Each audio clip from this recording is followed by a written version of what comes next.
Sarah fährt wieder heim und hat alle recht zeitlang nach seiner preußischen Gspusi.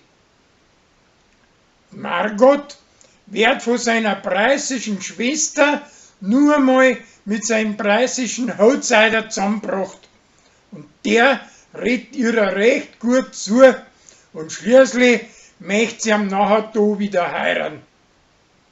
Nach der Hochzeit in der Kirche sollen sie nachher einen Baumstamm auseinandersageln, den wo er an Gregor sein preußischer Stiefsohn geschickt hat. Auf Valentin möchte der Michi seiner Alten einen Blärmibuschen schenken, aber sein Bub weiß das nicht und schenkt die Blärme in der Kundschaft. Und drum kauft er ihrer 3 Luftballon als wie rote Herzaln und sie schenkt ihm das Gleiche und lässt sie nachher von ihm stopfen. Bei der Chris vor der Glotzen seine Erdäpfelchips isst, ist das Kanapee hinterher auf und auf voller Präseln. Das taugt der Kathi gar nicht und drum schmeißt sie ihm als ein Nackerter voll in die Präseln rein.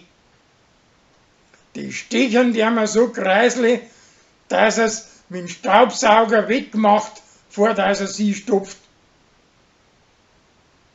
An Hubert, seine preußische Tochter, hat eine preußische Freundin und wird von derer dauernd gepflanzt und erbleckt.